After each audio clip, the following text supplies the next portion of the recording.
Hello বন্ধুরা, সবাইকে আমার ইউটিউব চ্যানেলে মোস্ট ওয়েলকাম।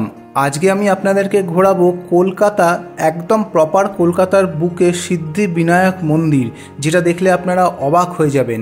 এই মন্দির প্রত্যেক দিন খোলে ভোর 5:45 এবং দুপুর 12:30টার সময় বন্ধ হয়, আবার বিকেল 4:30টার সময় খোলে এবং রাত্রি 9টার সময় বন্ধ হয়। আর বুধবার করে সারা দিন এই মন্দির খোলা থাকে এবং মহাআরতি, সন্ধ্যা আরতি, খিচুড়ি ভোগের টাইম সব কিছু দেখুন এখানে দেওয়া রয়েছে। প্রত্যেক দিন দুবেলা করে এখানে খিচুড়ি ভোগ দেওয়া হয়। এই মন্দিরটা হলো 48B মুক্তারাম বাবু স্ট্রিট, যেটা আপনারা যদি বাই মেট্রোতে আসতে চান তো MG road metro, Mahatma Gandhi road metro স্টেশনে নেমে নিয়ে সেখান থেকে হেঁটে জাস্ট 5 থেকে 7 মিনিট লাগবে এবং এমজি রোডের পাশেই আপনারা এই মুক্তারাম বাবু স্ট্রিট যদি চলে আসেন, সেখান থেকে জাস্ট হেঁটে একটুখানি এসে নিয়ে এই মন্দিরটা পড়ে।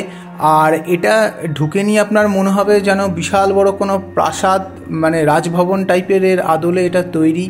এই মন্দির নিয়ে বিশাল ইতিহাস রয়েছে, দুই বন্ধুর গল্পের কাহিনী, সেটাও আপনাদের সাথে আমি শেয়ার করব যে দুই বন্ধু একসাথে মিলে কিভাবে বিশাল ব্যবসা করলেন এবং কি করে এই মন্দির কলকাতাকে উপহার দিলেন। দেখুন এই মন্দিরের পুরনো ছবি আপনাদেরকে দেখাই। এইটা হচ্ছে পুরনো মুক্তারাম বাবু স্ট্রিট বাড়ির ছবি। সেই আদলটাকেই সামনে রেখে সেমভাবে সেটাকে নষ্ট না করে সেই ঐতিহ্যকে সামনে রেখে এই মন্দিরকে তৈরি করা হয়েছে এবং একদম মার্বেল প্যালেসের পাশেই। আর এটাও দেখে মনে হয় যেন একদম পুরো মার্বেলের তৈরি, সাদা ধপধপে, তার মধ্যে কোনো কালার নেই। অসাধারণ কারুকার্য করা, অসাধারণ নকশা করা এই মন্দির এবং বিশাল বিশাল এই পিলার, মোটামুটি 4 তলা সমান হাইট এই পিলারের, এবং সামনেটা মানে অদ্ভুত সুন্দর। আর পাশের বাড়িটা হচ্ছে মল্লিক বাড়ি, যেটাও খুব পুরনো ঐতিহ্যবাহী, 200 বছর পুরনো এই মল্লিক বাড়ি। তো এইটা হচ্ছে মন্দিরে সামনে ঢোকার পথ।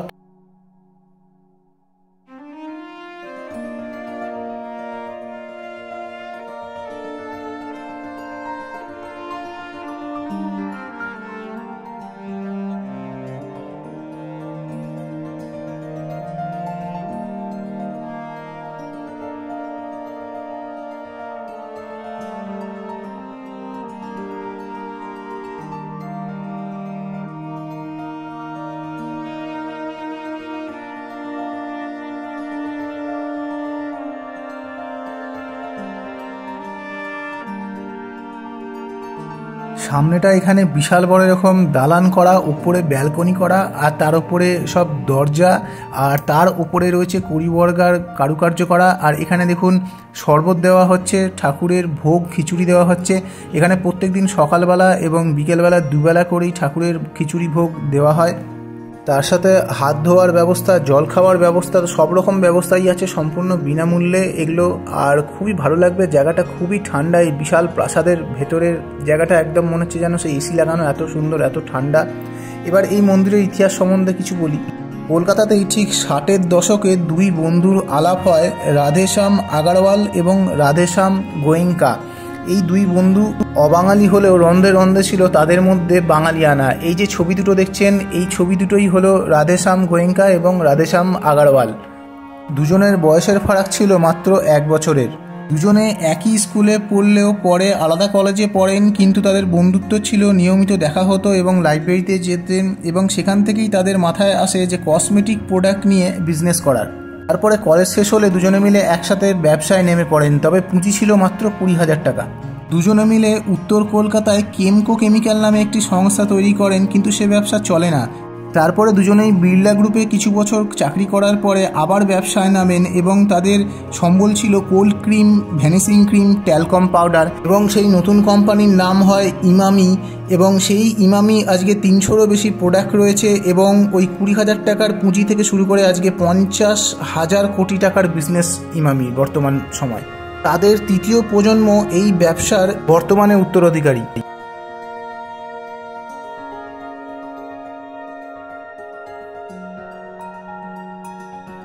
এই মন্দিরের ভেতরে দেখলে আপনারা বুঝতেই পাচ্ছেন যে পুরনো ঐতিহ্যকে একভাবে বজায় রাখা হয়েছে।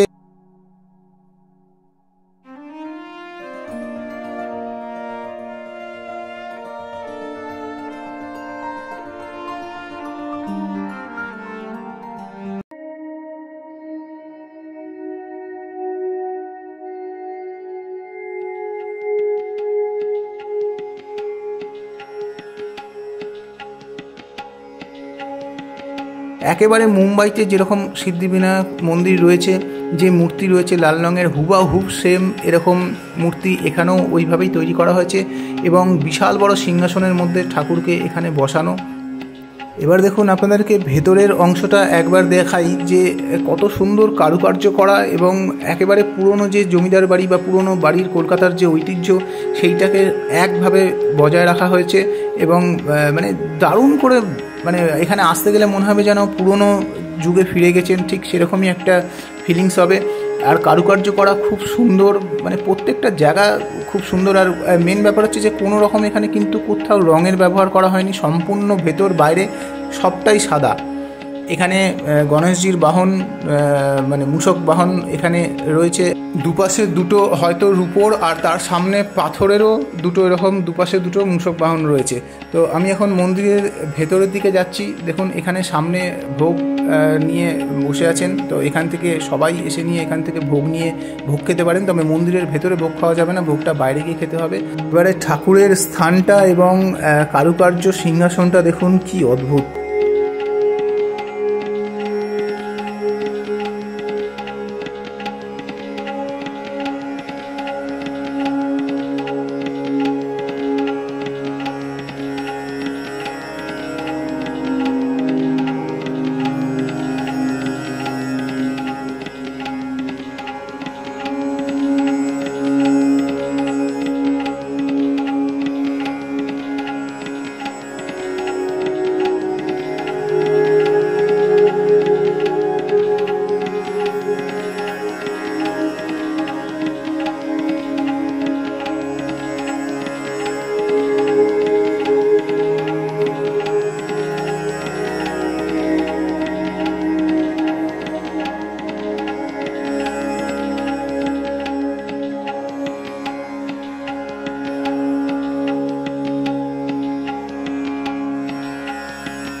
ওম গং গণেশায় নমঃ। সবাই একবার কমেন্ট বক্সে লিখুন গণপতি বাপ্পা মৌরিয়া।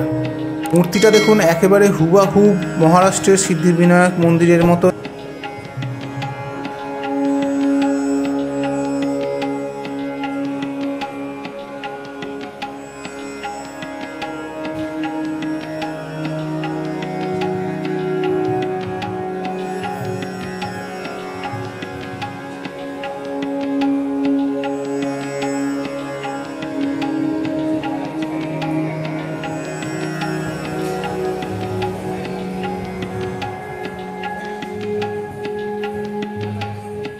পাশ দিয়ে এবং পেছন দিয়ে ঠাকুরকে প্রদক্ষিণ করারও দেখুন জায়গা রয়েছে, যেটাতে সবাই ঠাকুরকে প্রদক্ষিণ করে ঠাকুরকে নমস্কার করে।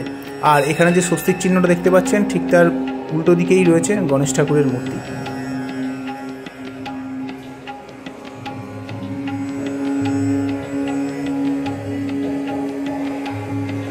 কি অসাধারণ কারুকার্য এবং অসাধারণ এই সিংহাসনটা এবং সাজানোটাও অদ্ভুত। এটা দেখে মনে হচ্ছে যেন ঠিক সোনার, আমি জানি না এটা সোনার কিনা।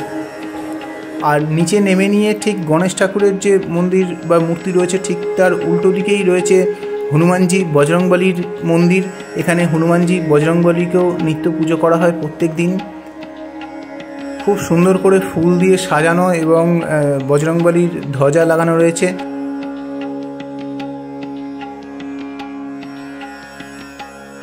জয় বজরংবলী, জয় শ্রীরাম।